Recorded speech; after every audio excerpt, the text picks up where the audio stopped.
first. All right, so again, welcome everybody. I have kind of given a brief overview of our panelists, but I'll let them say a little bit about themselves in just a minute. But just for some guidelines for the audience, first of all, want to ask, if you're not speaking, please make sure to keep your microphone muted just so that we don't have interruptions. Second, there are several different ways that you can submit questions for the panelists. So you can use the raise hand feature on Zoom, and I will be paying attention to who and when raises their hand, and that will allow you to. So if I see a raised hand, then I'll call on that person and ask them to speak verbally. So this is the way to do it if you want to address your question yourself. If you're not sure you want to speak up out loud, then you can post a question in the chat. And just for the panelists, I will be monitoring the chat, so you don't have to pay attention to it. So when I see a question in the chat, then I'll make note of it. If there's a couple different questions that all seem to be on the same theme, then I'll just sort of combine them and turn that into a more general question, or I'll just kind of pose those to y'all as they come in. If you have a question, but you're not really sure how to word it, and you're not sure you want to make your question public in the chat, you can send me a private message. And then I'll kind of, look at that and I'll relay it and I'll keep you anonymous. I'll just say that there was a question that came in privately.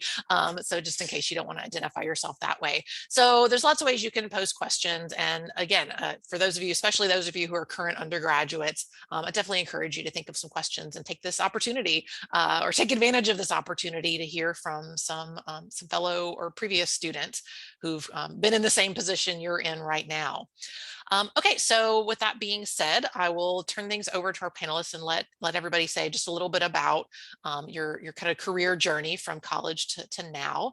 So Emily, I'll start with you. This has a 5-minute limit, right? Roughly. Lots of things. Okay.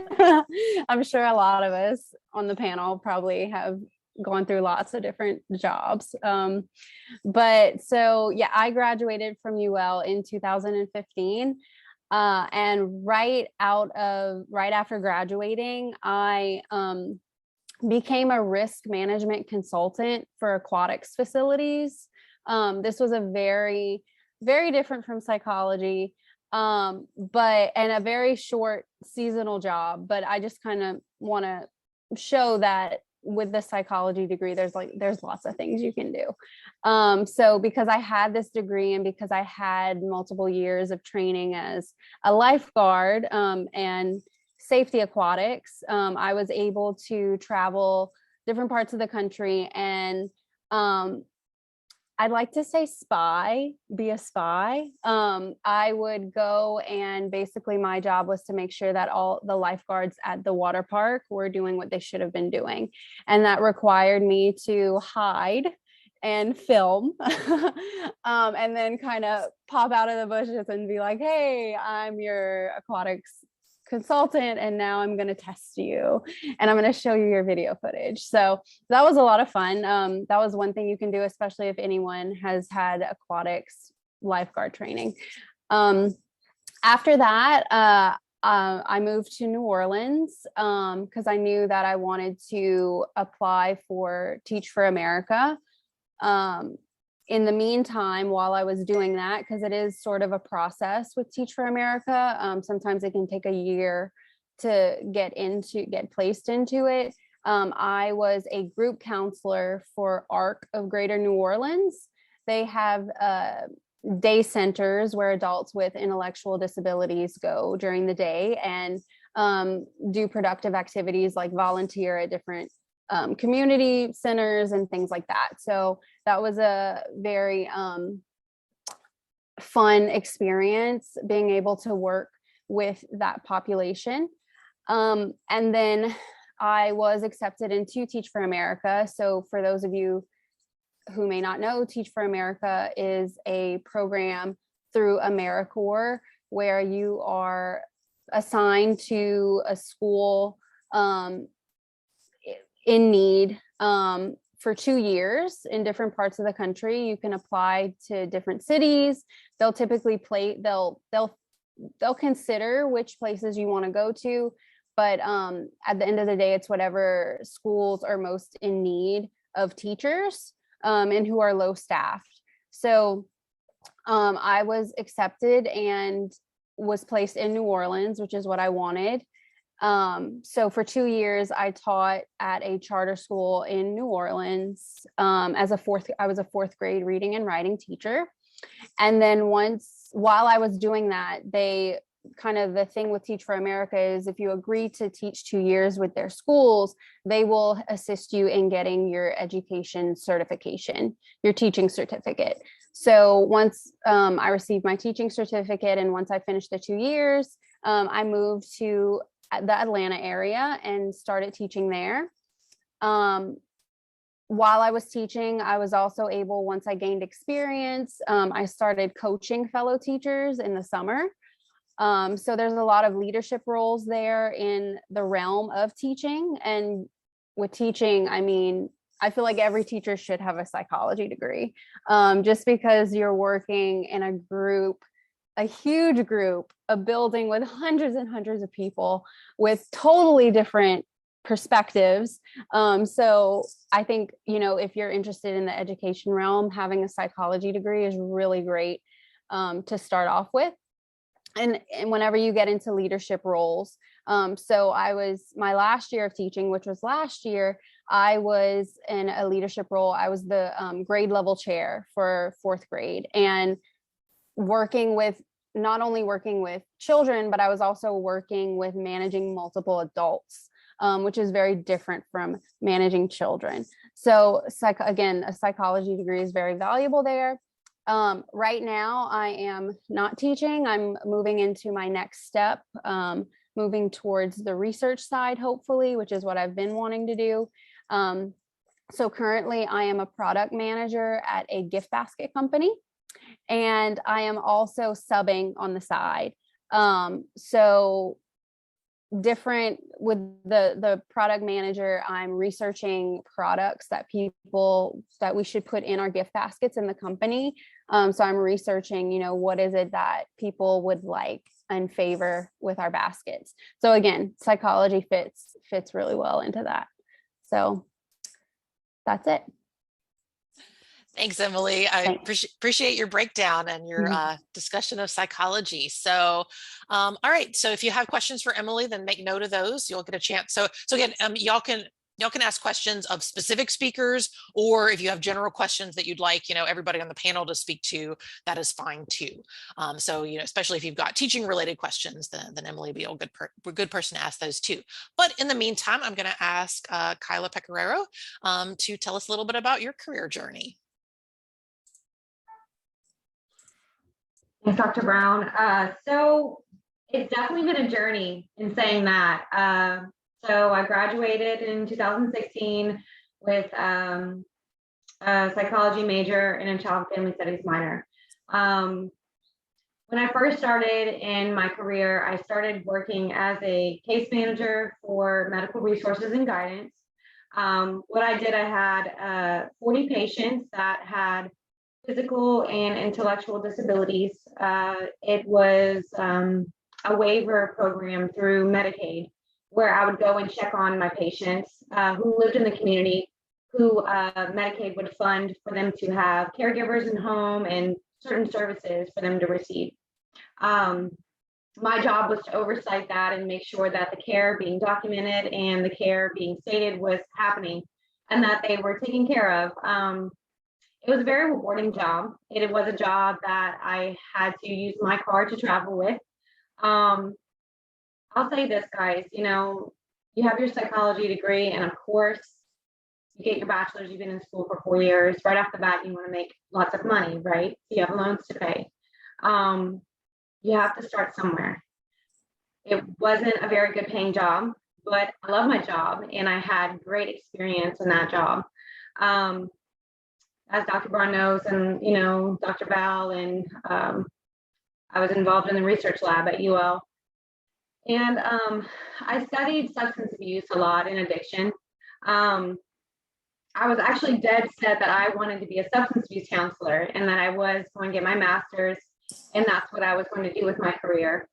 My next job that I had after working at Medical Resources as a case manager for a year was short term. It was actually doing the exact thing that I wanted to do. I was a mental health professional with a company, and I was doing psychosocial therapy with patients in their home who had mental illness or addiction. And I would just talk to them, and, it was something that I thought that I really would have loved. And I started doing it. And I realized quickly that it's not something that I could do for a living, and that I'm very empathetic. I learned that about myself, and that I absorbed everything that I did in the day. And for me, I had a really difficult time finding a work-life balance in that. And I would want to take those things home with me and still try to, fix them when I got home, and I wasn't separating myself from work and my personal life. So I didn't stay there very long. And that was the one that I thought I wanted to do for the rest of my career. From there, of course, I was waiting tables actually still on the side. I made great money doing that while I had this full-time job to make ends meet at first. Like I said, if right off the bat, you're not going to make a ton of money, you have to work your way up there. So I was sick of working two jobs, and I started researching myself. What can I do with my career that, I can make a good living on? And I came across human resources. I landed a great job with a $1 billion corporate office here in Lafayette, working in the human resource department. I didn't have much experience, but I learned quickly. It was a company that was growing quickly and had centers across the United States. And so I was responsible for onboarding. I was responsible for training, terminating, for pay increases, for employee benefits, you name it. I had to learn it, and I did, and I did enjoy it because it wasn't, directly on site with all the employees that I was hiring. It was a lot of time behind a screen. And I worked in my office for 8, 9, 10 hours a day, getting the work done. And I was confused because, I finally landed the job that I said that I wanted in human resources. And I was getting paid really well, and I had a great office, but I was really unhappy. And I didn't understand why. And I prayed about it a lot. And an opportunity came for me to work in something that I said when I graduated. I said when I graduated that I wanted to be a substance use counselor, and that I never wanted to work in a nursing home. And an opportunity came about from a family friend for me to be a social services director for a nursing home. I quickly declined politely, and I said that's not something that I'm interested in doing. I continued at my job, and that continued on for another year, actually. And I was even more unhappy a year later, and the opportunity actually came knocking again for me to be a social service director for the nursing home. And my husband told me to jump for it, and I didn't understand why, but I did. And I actually fell in love with working with elderly. I felt very fulfilled working with the elderly in the nursing homes, and you become the person for them that a lot of things they're not able to do for themselves. You can do that for them, and you can help them. The families, sometimes they don't have family, and you become that family for them. It was very rewarding. From there, in the same company, I was promoted to community relations coordinator, where I worked in the community with the case managers in the hospitals, physicians, new admissions coming, the families, the nursing homes, for the corporate office over all the homes in Acadiana. And I absolutely loved doing that. And then COVID came, and someone working in community relations during a pandemic, there wasn't much community relations going on. So I had to get creative and, do a lot of things from home, like making phone calls to check on the patients or just dropping things off at front doors. And lastly, my opportunity came about. My CEO of the company approached me, and I had been with the company about 3 years, and they could tell that I loved what I do and I do. And they gave me an opportunity to do my administrator training at one of our sister facilities here in Lafayette at a nursing home to be an administrator over an entire facility. And so I did my training there at that facility for almost a year. And you have to go in every single department. I had to put on, my maintenance tool bag, and I had to go in the kitchen and cook and, go through nursing rounds and learn it all. And so I received my license to run a nursing facility. I'm a licensed nursing home administrator in September. And then I was given the opportunity to run the assisted living in Camelot Broussard in October. I've been there ever since, and I love what I do, and I wouldn't do anything else. And that's my journey. And what I have advice to, some of the students listening is don't be closed-minded, and things that you think that you would want to do, you may not like actually. And things that you think you may never want to do, it may be actually your dream career. So jump for it, and you'll kind of figure it out along the way. That's great. Thank you so much, Kyla. I appreciate your insight. So just to kind of finish up with going through all of our speakers, I'll ask Melanie Schenke to give us your career overview. Sounds good. Thank you. So I've got a light on me. Let me see if I can move. Yeah, so let's see, around 2018 was when I graduated in 2018. During my time in the psychology department, I think literally from the first day, I had switched over from nursing to psychology. I went straight to Dr. Brown's office because I decided that I should explore research. I should see what it's about, even though I have no idea what it means to do research. I was fortunate enough to join that lab and spend a lot of time there, still not knowing what I wanted to do. I think like a lot of us sort of experience in our psychology degree, there's this, you can go the research route or you can go the applied route sort of thing for graduate school. And I always felt myself kind of stuck in this middle zone of, well, I'd like to do research, but maybe I don't want to go to school for another 6 years and ask the same or assess the same problem for however long. And I think maybe like the best and worst thing about my professional self is that I am curious about a lot of things. So it felt restricting in that sense. And then you have the applied route that maybe also didn't suit me so well, where I felt like, how can I help others while also making sure that like I am emotionally okay? And so I couldn't find the way to do either. And so I sort of panicked and said, I'm going to do none of them. So I decided to explore teaching and in a very non-traditional teaching manner, at least like for our educational system. So I moved to Thailand and taught over there for about 4 months because I decided that it wasn't for me. It was a really fulfilling experience.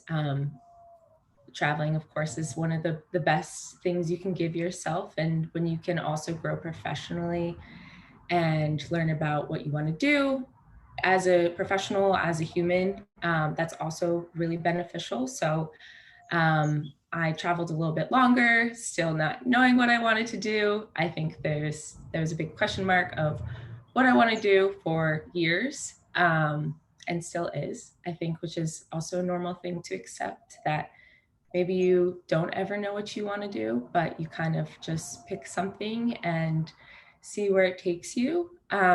So I decided that upon moving back home, I moved to Austin to be around my family, which restricted my graduate school programs, or just this sort of expectation I had for myself that I have to do this program or I have to do that. And I realized that moving to Austin and prioritizing my family and my mental health with that meant that I had to sort of let that go. But I still wanted to somehow find a way to go to grad school. So I decided I was going to apply to the social work master's program here at UT Austin.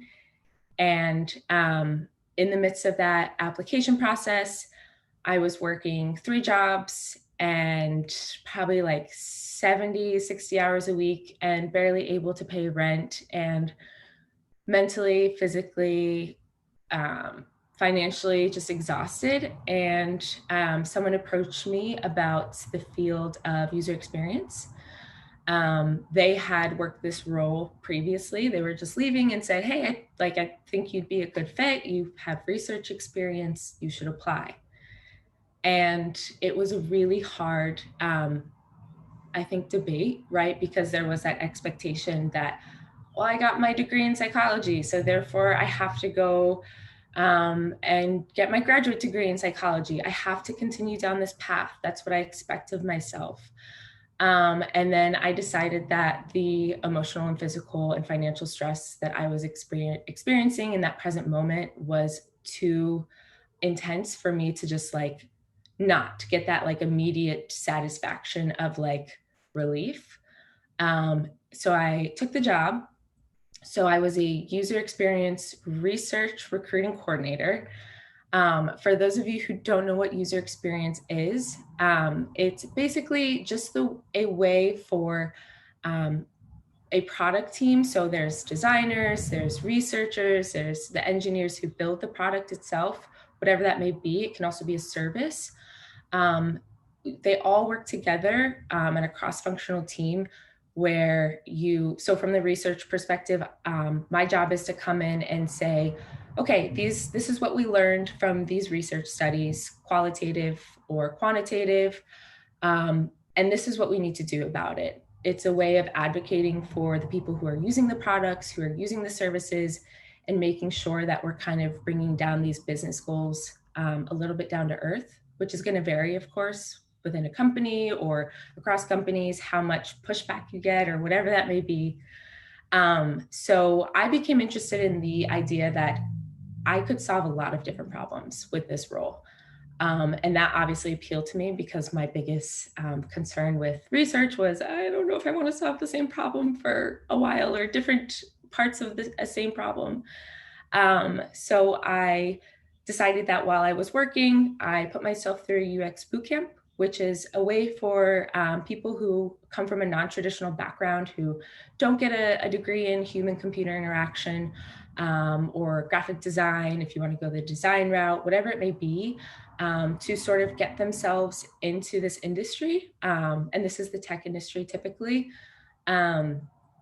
And so I did that for a year while working. And although it wasn't a graduate program, it was very intense.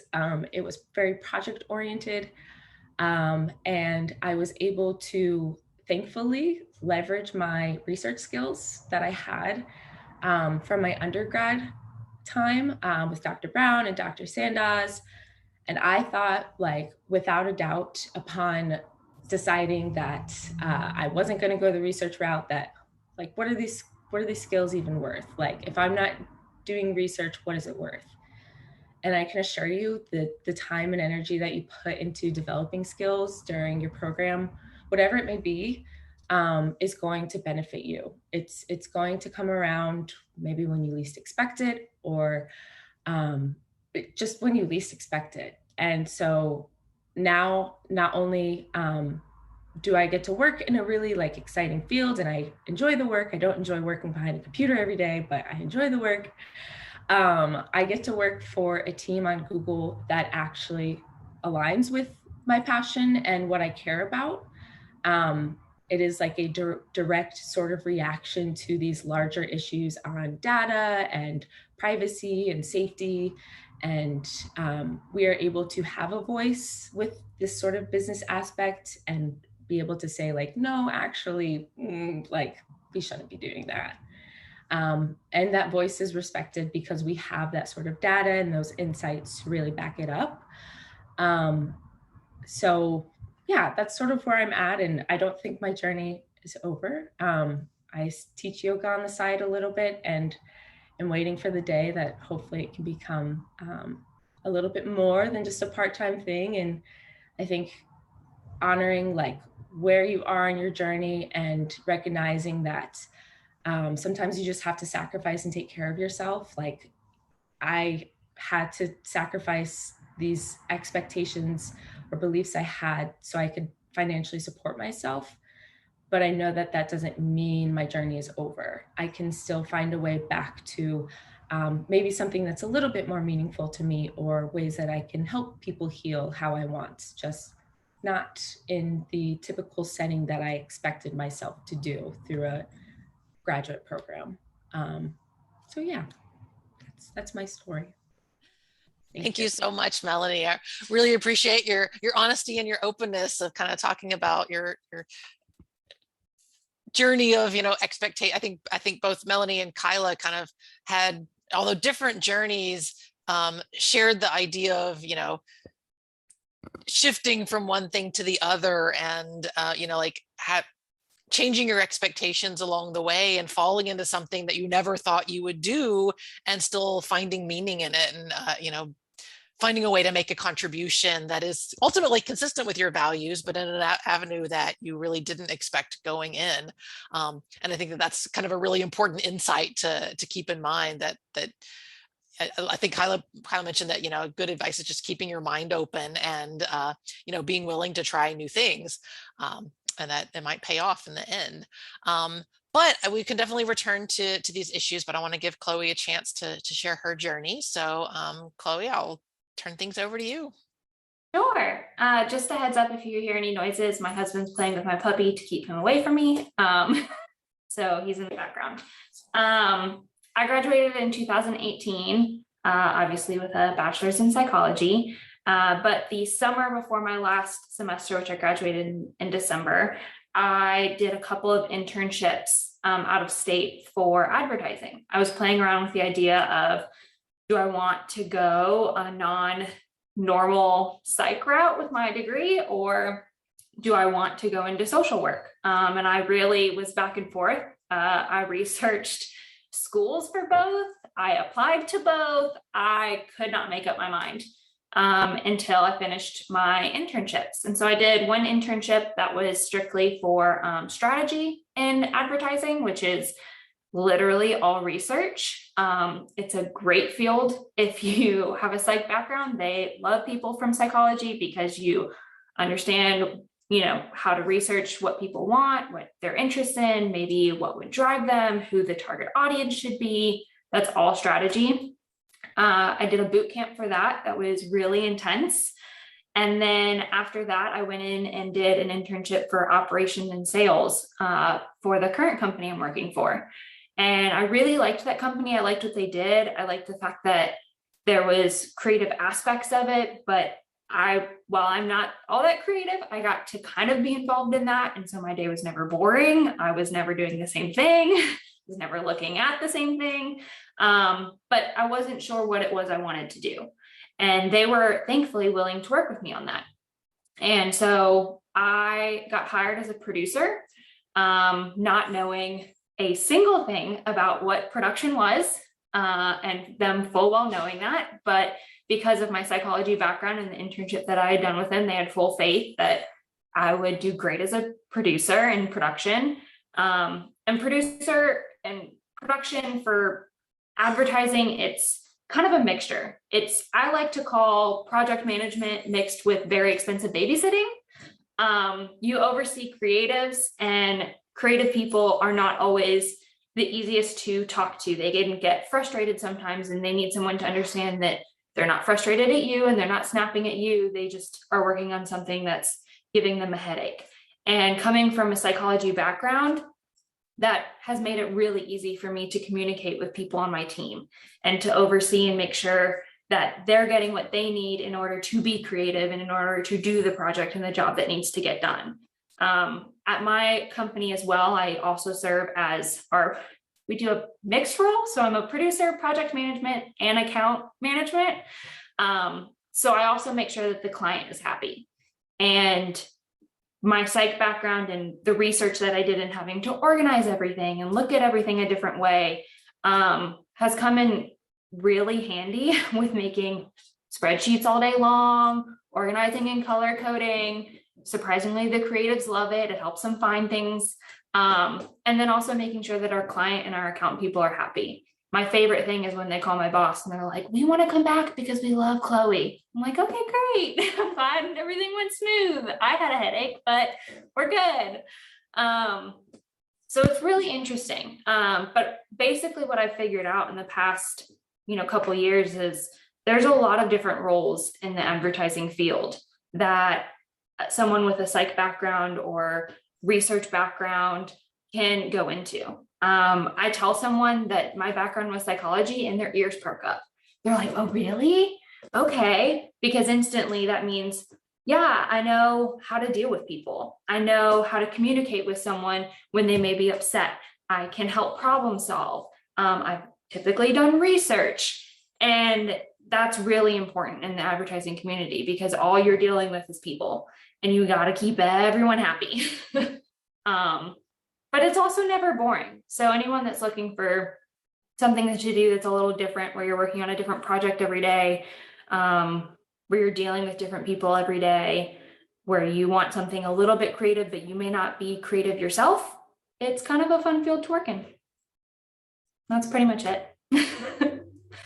All right. Thank you so much, Chloe. And again, just another sort of observation of hearing several of y'all talk is, recognizing that research can be applied in a lot of different ways. I think, full disclosure, I worked with both Emily and Melanie. They were both students in my research lab. And it seems like, everybody has been able to apply research in some way, whether, you thought that was what you were going to do, or whether that was just something, like a skill that you sort of picked up just in the process of taking psychology classes, of learning a little bit of research. But it seems like, that's something that can be applied. And, even though, if I maybe like, product research or, technology research, even though it may not be the exactly what you were doing, like, learning about psychosocial and health outcomes that you may have learned about in a psychology lab,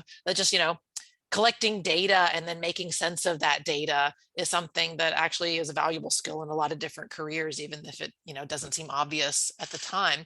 So okay, but before I keep going on, I would like to open things up for questions from the audience, especially if we've got any current students who just want to kind of pick the brains of any of our panelists. Then go ahead and post a question.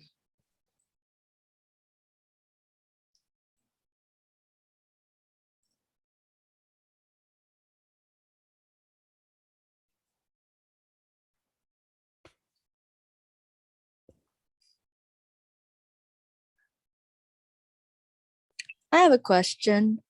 If you could, I guess, give advice to your younger self. I noticed that there seemed to be a pattern. I might have missed a couple of things here and there, but some of y'all's job opportunities seem to be that people kind of reached out to you. But I kind of wonder how can not. I guess my wondering is how can you find jobs though, or how would you advise someone who's trying to look for jobs? How might you advise them to kind of find these opportunities if they're not being presented to them already, I guess? If you could give advice to your younger self, maybe I don't know, maybe that's my question really, is more just how would you go around finding these jobs, knowing what you know now? Thanks, Madeline. I guess I'll let, we'll go, if any of the panelists have a, very, well, already kind of prepared answer for that, or something that's come up to you on the top of your head, just raise your hand. Otherwise, I think okay, actually, Kyla, thanks for raising your hand. I'll let you speak first. I'm sure this sounds cliche, but for me, 75% of my jobs in my career, I actually found on Indeed. I would go on Indeed, and it's important to change up what you're searching for in the search bar for the jobs you're looking for. For me, I typed in case management, I typed in social work, I typed in community relations, human resources, and I kind of just read through the job descriptions that they had listed there to see if, for one, if my bachelor's degree was sufficient enough for that. And sometimes they say, oh, you have to have the experience. I applied anyway, and sometimes they, if you shine bright in your interview, you get an interview, they'll leave for you. And like, you got to start somewhere. And I would say that in my interview, I would say, look, I know that I don't have all this experience you're looking for, but I'm eager to learn. And I'm excited to hopefully have this opportunity, and just go in confident with it. Even if you have no idea what you're doing, I mean, be excited about it. And to answer your question, short though, Indeed has been wonderful for me in my career and finding jobs. Thanks, Kyla. Yeah, Emily, go ahead. Just to kind of piggyback off of a couple things Kyla said, one thing, I've learned with job searching is to not, I used to be super intimidated by that phrase, like, has to have experience.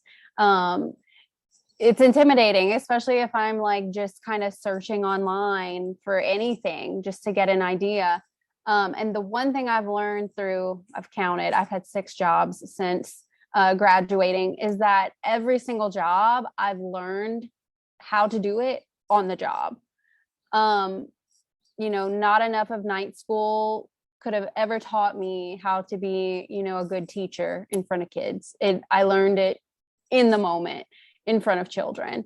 And the same with all the other jobs I've had. So kind of like what Kyla is saying, whenever you get to have that in-person interaction with the people who may or may not hire you, I feel like those are really the moments when you can, come face to face, human to human with them, and just root for yourself and show them how you, just like everyone else, can learn how to do a job on the job.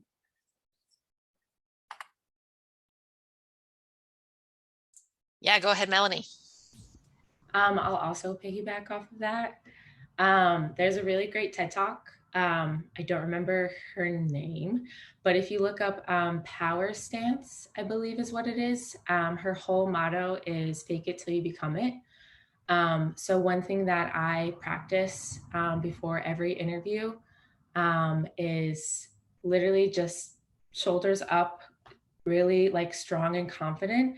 And if you hold this posture for like 2 minutes or so, I can't remember how long, research says that you are going to go into whatever you're doing with like more confidence, like I think just like a greater sense of like self in it. I don't remember the details.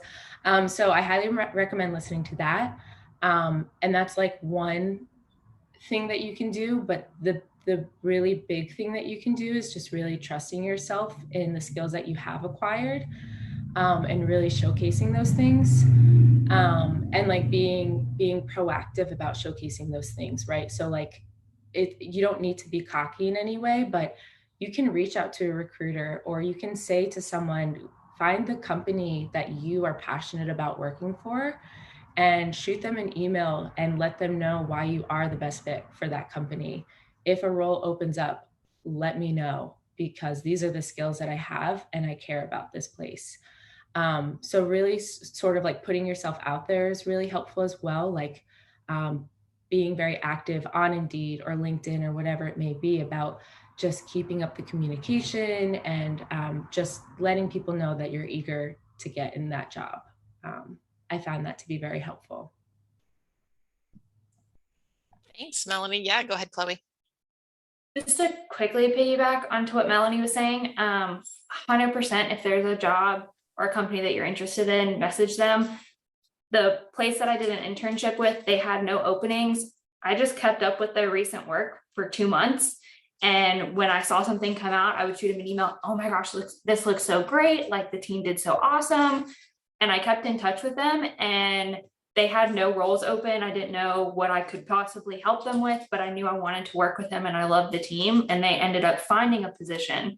And back to what Kyla and Emily were saying, I had zero clue what that job did. I learned it 100% on the spot, was super upfront with them that I didn't know what the job entailed, what my tasks would be, but that I wanted to learn and I wanted to work with them, and that's all they needed. Great. Thank you, Chloe.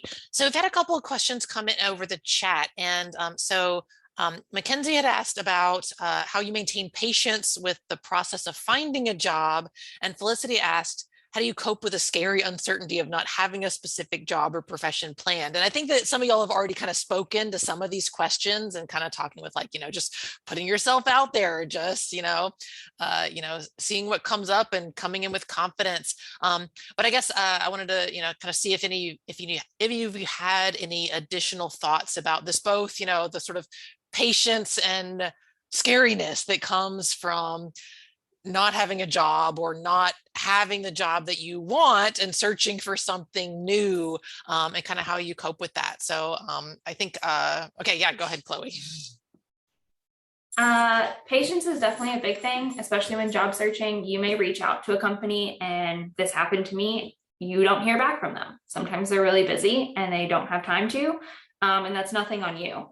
And then you may hear back, like I did, 8 months later, and then they want to interview you. So job searching is definitely, patience is a big thing.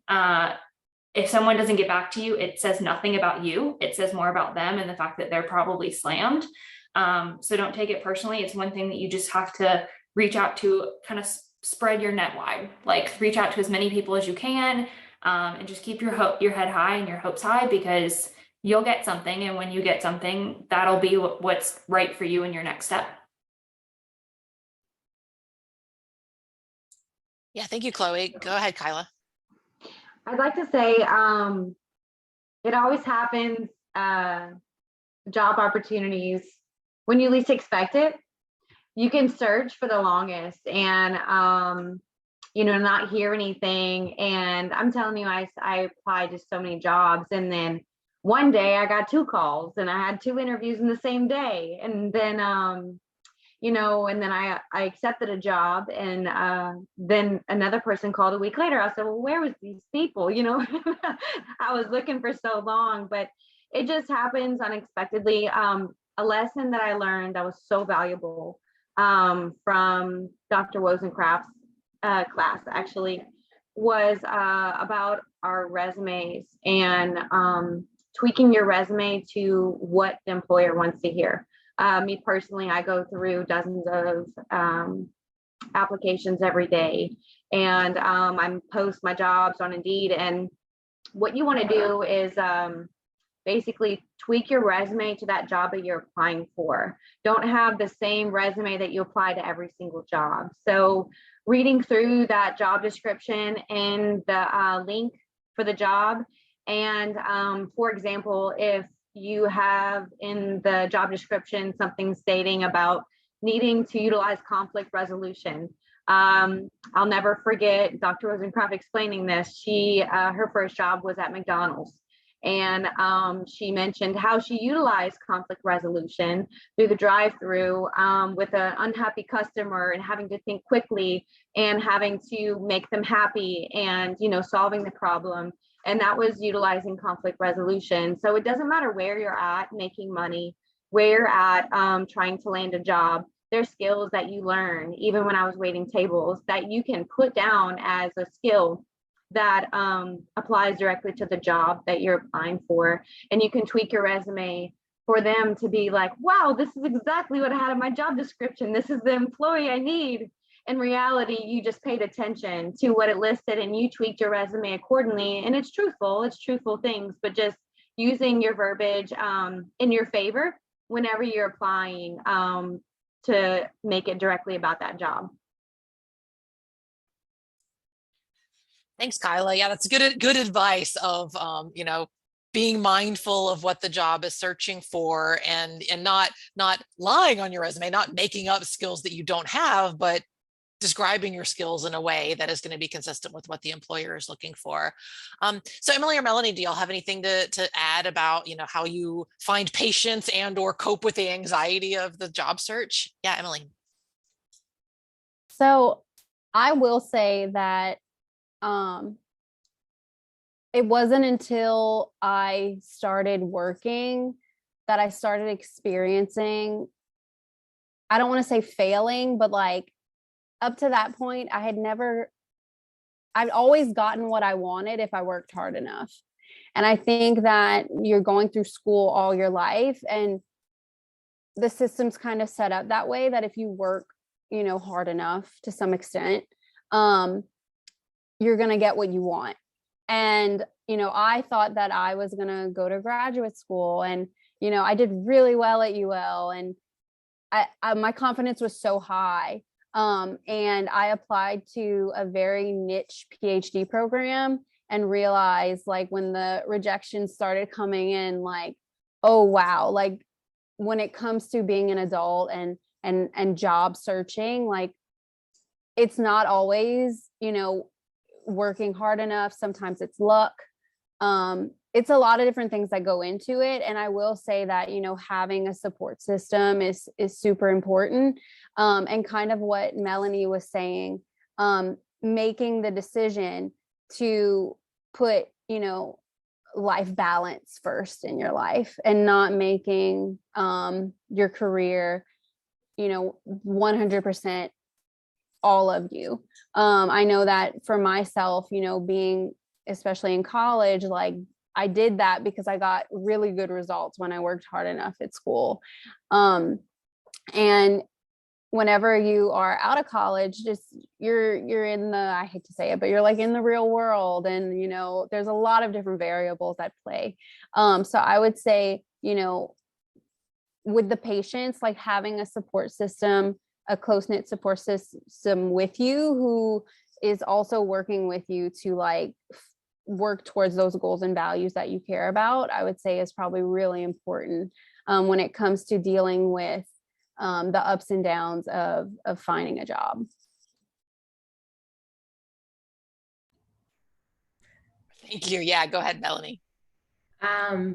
Yeah, I think one thing too, that, like, even if you can't network where you're at right now, I think the most important thing is to find a job that you at least feel that you would want to do on a day-to-day, which may not be like your dream job. I don't think anyone gets their dream job straight out of college. I think even maybe like when you do go to grad school, you may not get your dream job when you get straight out of graduate school. Like, no matter what, there's always some level of sacrifice, I think, that has to be made. I mean, always in life. So I think recognizing with the job searching process that something is going to have to be sacrificed. It doesn't always have to be. And if it works out where nothing is, and that's really awesome. And that's like something to be super proud of. And like also that like sort of luck thing that Emily is talking about, that like, maybe I am really lucky. But I think recognizing that, like, okay, let me just take this job and see where it leads me. Don't put so much pressure on yourself for this first job to be the one that's going to get you where you want to be, because it will eventually, but you won't know that right now. You don't know where your journey is going to take you, where this job is going to lead you. Every step that you're taking is just going to lead you. You just have to kind of like accept that.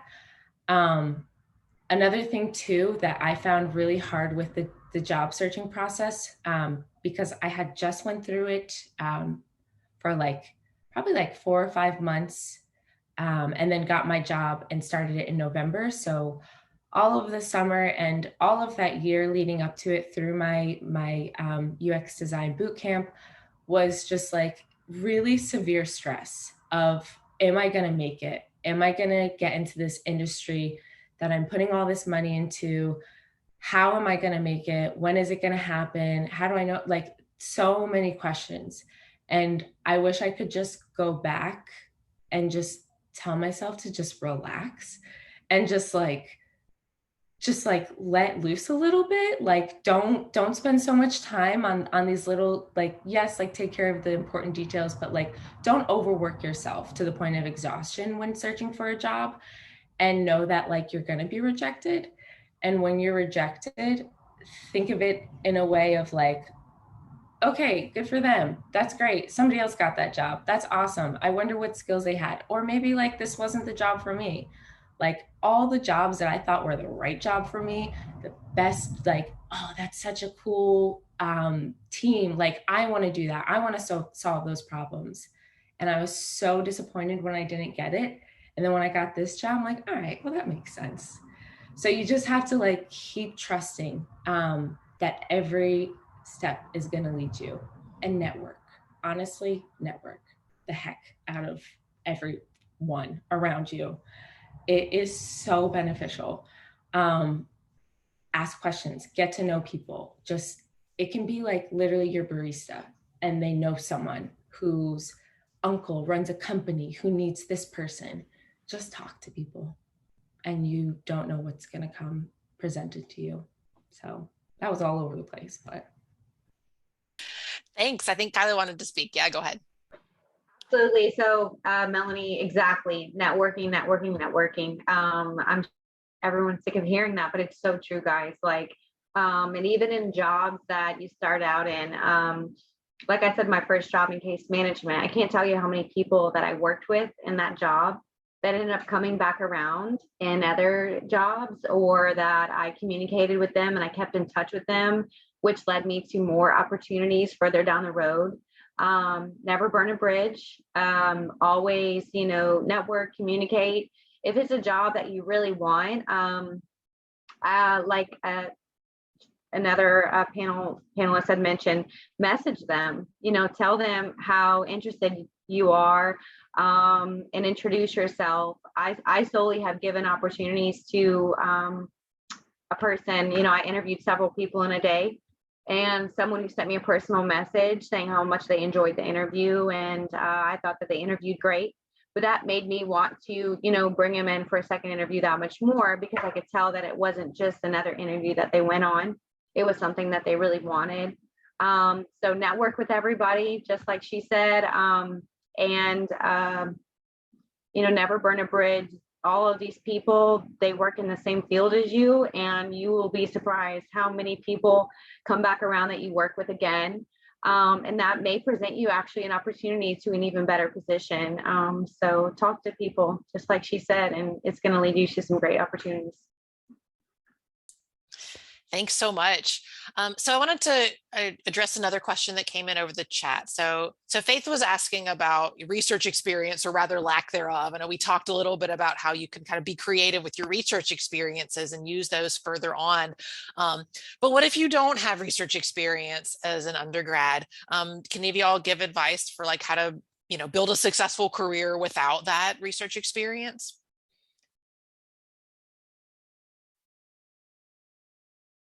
Sure, Chloe. So I just so happen to use my research experience very little, like mainly the organization part of doing research currently. So there's a ton of jobs out there that just having a psych background alone, their ears are going to perk up. They're going to be interested in you.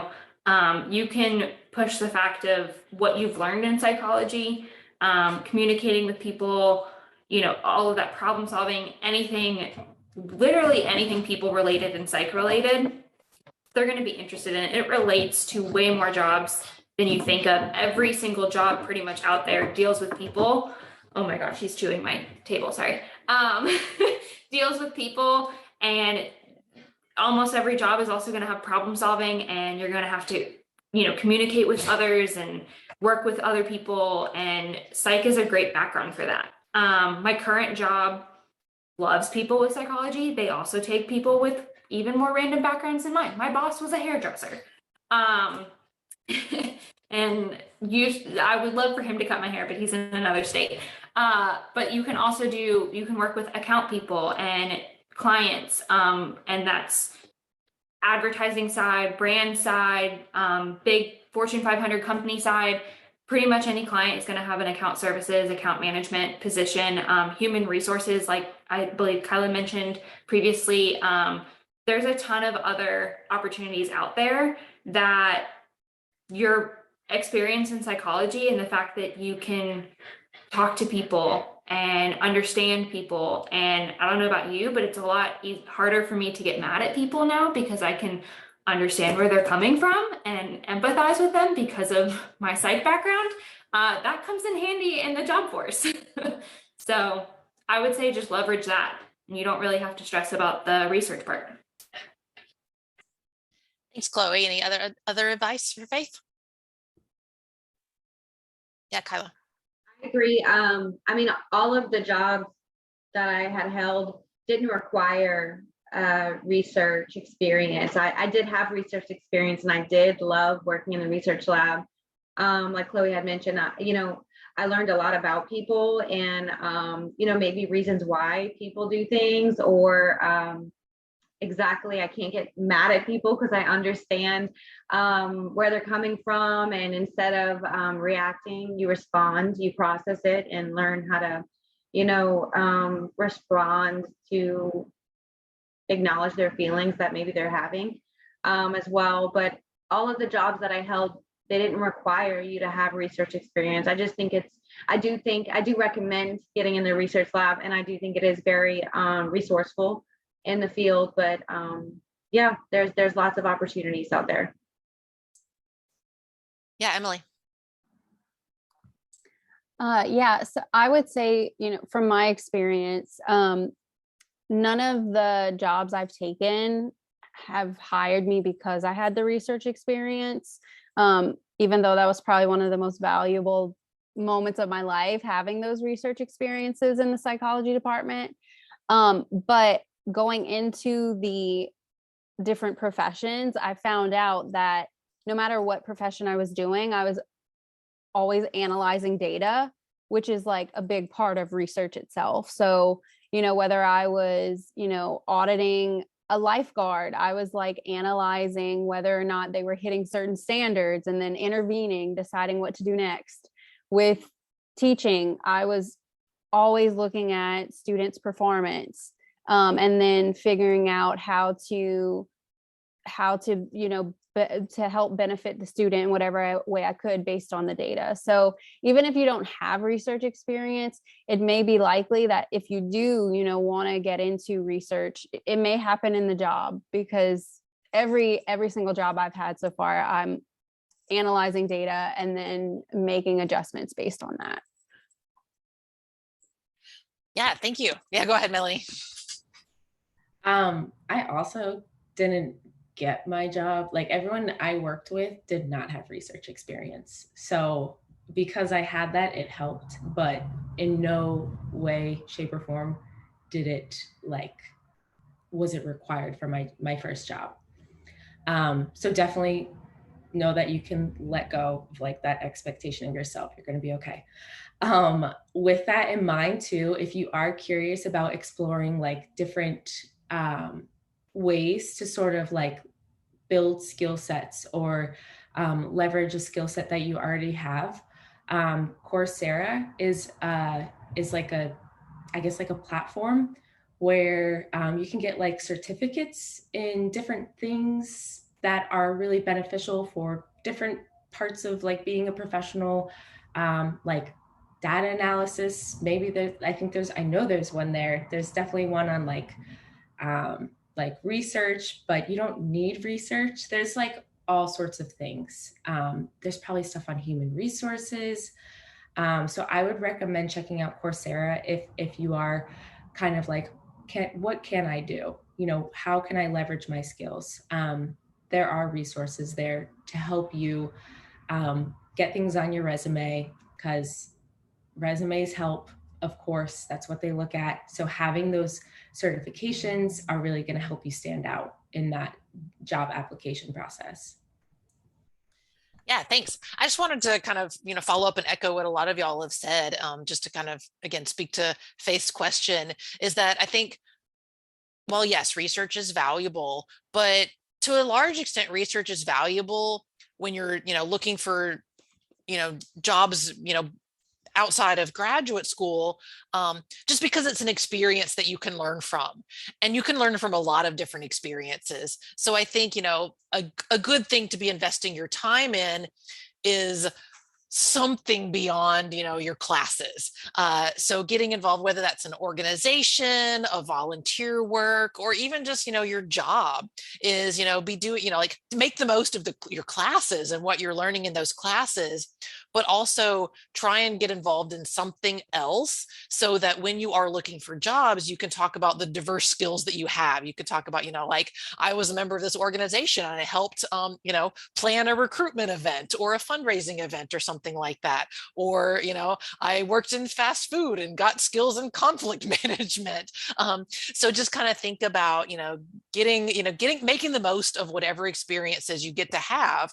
And try and find, put yourself out there to do those things that are going to be meaningful to you. Like research is great, but not everybody loves it. Like I think, I know Emily and Melanie kind of, sought that out because they knew that that was something that, or at least they suspected that that was going to be something that they were going to really enjoy. Not everybody enjoys that. So you shouldn't join a research lab as an undergrad just so that you can put it on a resume if you really don't care about research. If you really don't care about research, then invest your time in something else that will be satisfying to you because you can still get valuable experiences from that. All right, so we have now been here for over an hour, and we scheduled this for an hour and a half. So I'm not going to shut us down now, but I do want to be mindful of time and make sure that we don't go on for too much longer. So I want to give the people in the audience a chance to ask maybe another question while we've got our speakers here, and then we can start wrapping up.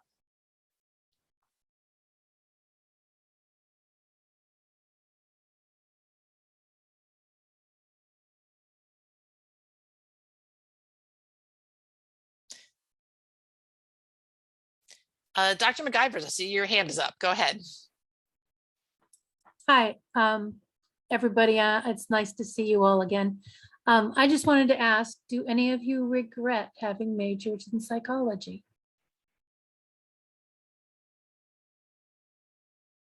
And there you have it, my dear.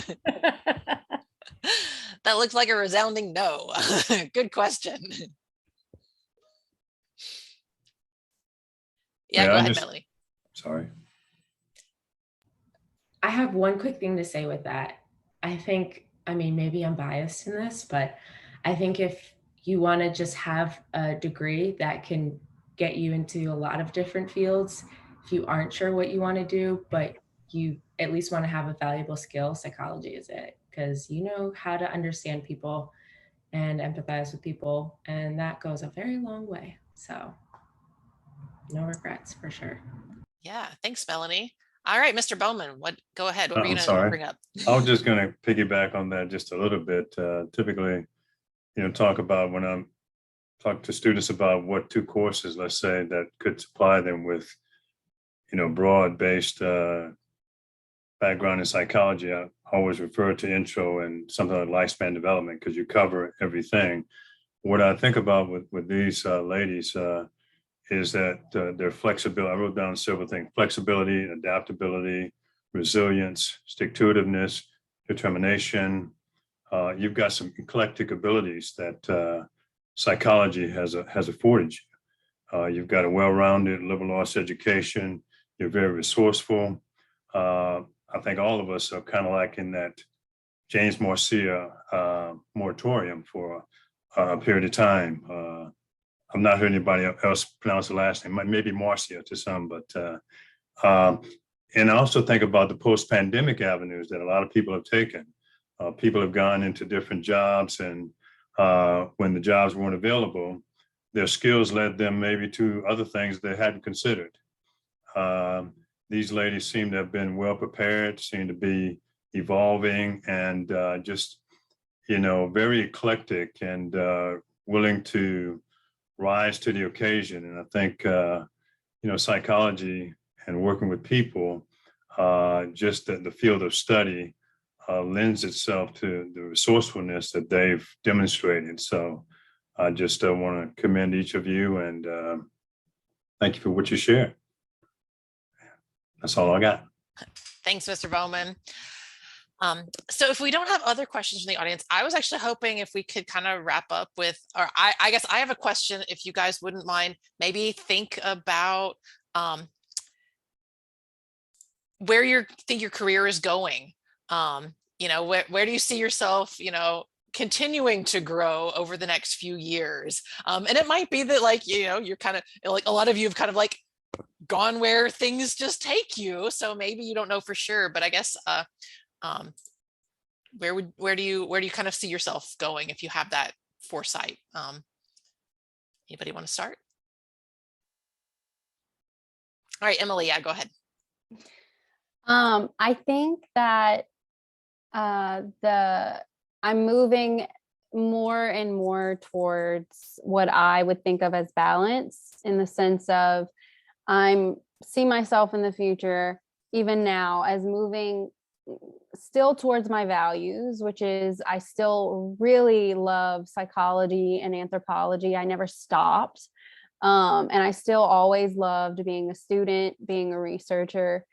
So I think that, even though that's not necessarily specifically what I'm doing right now, I'm finding kind of innovative ways, and being resourceful, just like Mr. Bowman said, in how can I kind of take all those things that I value and love, and how can I do them in the real world, where, things haven't always gone linearly like the school system does. The school system is very linear. Like you go from freshman to sophomore to junior to senior, and it's kind of very formulated. Where I am now, I don't see the world like that. With all these experiences I have, I see it very much, all over the place, and the journey is still beginning for me. Like I don't even know where I am on the journey right now, but I know I'm not even close to finishing it. I'm not even close to graduating yet. And so, yeah, I think this experience, all these experiences I've had outside of school, has helped me to be more innovative and resourceful to still get toward the things I care about and love. So I think, in the future, I do see myself still doing something that applies psychology and anthropology. Not really sure what that is yet, but I don't think I'm ever going to really move away from that. Thank you so much. Anybody else want to share your kind of thoughts about where things are going? And it might be that you're like, I'm happy where I am, and I'm going to keep seeing where this takes me. But yeah, Chloe. That's kind of where I'm at. I love my current role. My goal is to kind of move up in my company, the current position I'm at, and that expands into sales and dealing with people more, which is kind of exciting. I left my company for a little bit and tried a different company and realized that was not my fit, because the work-life balance wasn't quite what I was wanting. So now that I have that work-life balance, and I'm working from home completely, which was something I personally wanted to do. Yeah, I plan on staying kind of at my current company, but I love volunteering. So in the future, COVID has kind of put a little bit of a pause on that for me, which was a huge bummer. But I'm looking forward to getting back out there and doing a lot of volunteer work, and kind of getting back to my psychology roots in that regard. But yeah. Thanks, Chloe. Kyla, I think you had unmuted yourself and wanted to pitch in. Go ahead. I did. I love my job. I plan to stay doing what I'm doing. But right now, I know we talked a lot about work-life balance. And if there's the last thing that I could say is make sure that whatever journey that you do go on, that you put yourself first, in your family and your health and mental health. And yes, work hard, and that's how you get to the top, but don't sacrifice your well-being for it. Where I'm at right now, running an assisted living, it's a small one. There's 32 apartments. And for me in my season in my life right now, this is a good fit, and I plan on staying there for a while. Having my license to do that in the future. Just getting out of a pandemic right now in the healthcare field, it's certainly not an easy job. It's very challenging.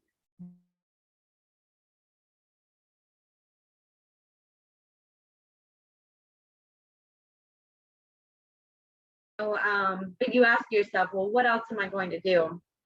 And there's nothing else that I want to do. I love what I do, even on the hard days, and I want to continue doing it, maybe just on a larger scale in the future. Thank you, Kyla. Melanie, why don't you tell us where you think you see yourself going in the future? I am enjoying this new phase of not working so hard professionally and in educationally, I guess, of like finding a job that suits me, that I feel satisfied in, that I enjoy the work. I feel like I finally got that after 4 years of serving, working odd jobs, teaching English, and like just all sorts of different things. So I'm really enjoying this space that I have right now. But I know that this is a very temporary phase of my life. I enjoy this field of user experience. But I guess, to put it lightly, in some roles, in some companies, you might have to help a company make more money. And there's something, I guess, inherently, I think can be to you, depending on the person, inherently wrong with that. So I think, how long will I be tolerant of that? I feel fortunate in the team that I am, that I don't have to deal with that so much, but my job is freelance. So depending on where I end up after, will then depend on what I want to do next. Kind of like what everyone has said, or I think Emily has said, like, I don't know where I'm at in the journey. I don't really know, but I know that teaching yoga is something I'm passionate about and in a therapeutic setting. So exploring that currently and always trying to learn. So that is what I'm learning right now. So seeing where it takes me. Thank you so much. Thanks for everybody. So I think I'll just give y'all again another couple minutes. Are there any, sorry, I don't know if you can hear sirens going back by my office. Are there any like kind of concluding remarks that y'all would like to make? Anything that you were hoping to share that you haven't yet gotten to the chance to share? Yeah, Melanie, go ahead. Just believe in yourself. That's it. That's it. Just believe in yourself and lean on your support system. If you don't have a support system, there are always people out there for you. We can support you. There are many ways to be supported, even when it's difficult. Know that there are people there for you, no matter what. So you got this. Thanks, Emily. I think it kind of clicked when I heard Melanie. I'm learning so much too from my panelists, honestly.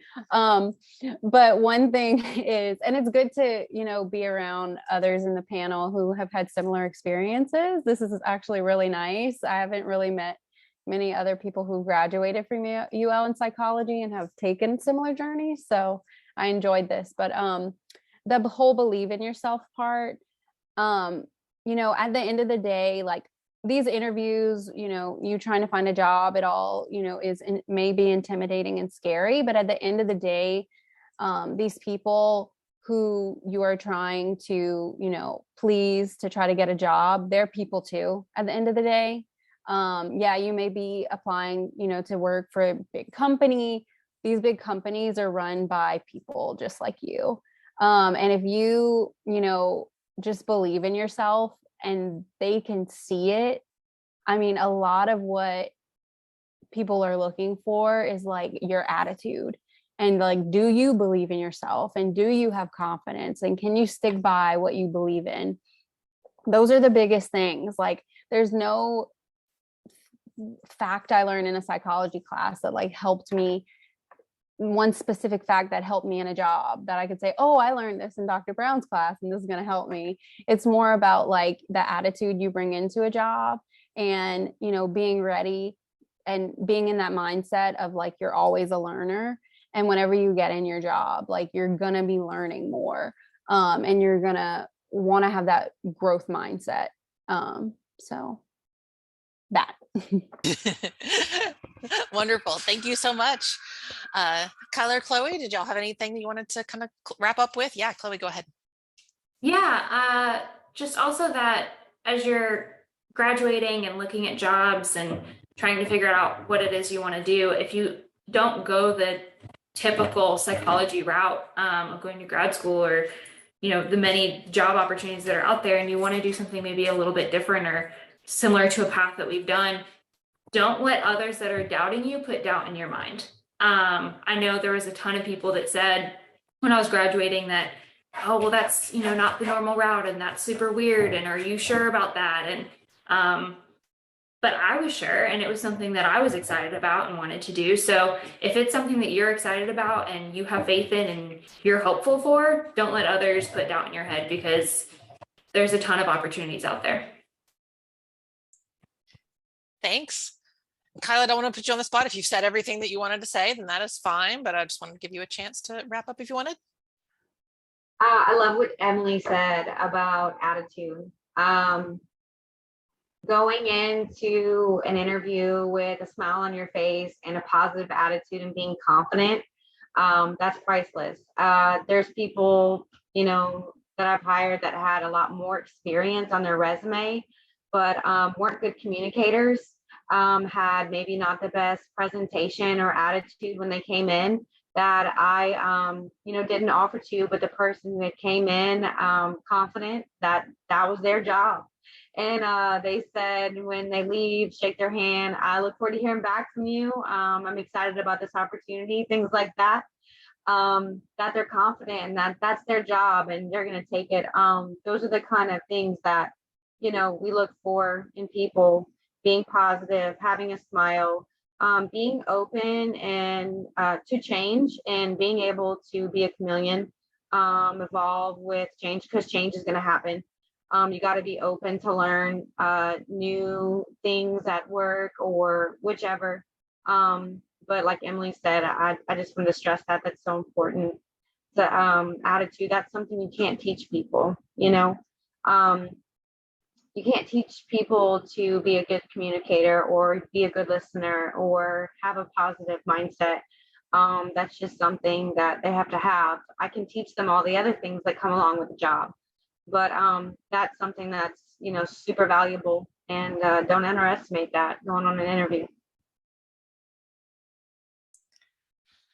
Thank you so much. Well, I just wanted to thank again, huge appreciation to all of our panelists, Emily, Kyla, Chloe, Melanie. Y'all have offered some great insights. Like, I think you made me think about things. I think that you've, helped out some of the people in the audience. And I want to thank the members of the audience who have asked questions or shown their attention. I hope that y'all enjoyed this. If anyone is interested in learning about maybe higher education training in counseling or clinical psychology, we have another panel tomorrow starting at 7 o'clock. And we're going to have 5 speakers who have gone various routes in counseling and clinical fields. So we'll get to learn some other insights about, other options for post-graduation. So again, thank y'all. I hope everybody has a great night. And for those of you who are, in the UL community, keep attending other Psychology Week events. We got Psychology Day 2 tomorrow with speakers, and then our panel tomorrow night. So thank y'all, and I hope everybody has a great night. Great advice, ladies. Thank you so much. So good to see you all.